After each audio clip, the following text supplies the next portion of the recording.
మన ప్రాంత అభివృద్ధి దృష్టిలో పెట్టుకుని స్వార్థంగా ఆలోచన చేయకుండా, స్వార్థపూరితమైనటువంటి సలహాలు లేకుండా దయచేసి అన్ని రకాలుగా మీ మంచి సూచనలు ఇవ్వాలని మాత్రం మిమ్మల్ని కోరుతా ఉన్నాం. అయితే మన చుట్టుపక్కల ఉన్నటువంటి గ్రామాలు ఏదైతే ఉన్నాయో, రాయవరం కావచ్చు, నాగులవరం కావచ్చు, పెదనాగులవరం కావచ్చు, ఎడుపూరు అంటే దరిమడు కావచ్చు, ఏవైనా కానీ ఇవన్నీ కూడా మాస్టర్ ప్లాన్ లో పొందుపరుస్తా ఉన్నాం.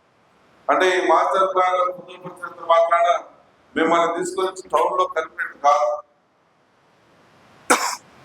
టౌన్ లో కలపడం లేదు. కాకపోతే భవిష్యత్తు 20 సంవత్సరాల తర్వాత 2042కి ఆ రోజుకి అవసరాలకు అనుగుణంగా ఆ రోజుకి వరకు ఈ పట్టణ జనాభా పెరుగుదలకు అనుగుణంగా మనము కొన్ని గ్రామాల్ని వీటిలలో ఎక్వైర్ చేసుకుంటా ఉన్నాం. అయితే పబ్లిక్ ని దీంట్లో బెట్ చేయాలా లేదా అనేది ఇంకా ఆలోచన చేయలేదు. అది ఇప్పుడే అంత అవసరం లేదు కూడా, భవిష్యత్తులో అవసరం పడ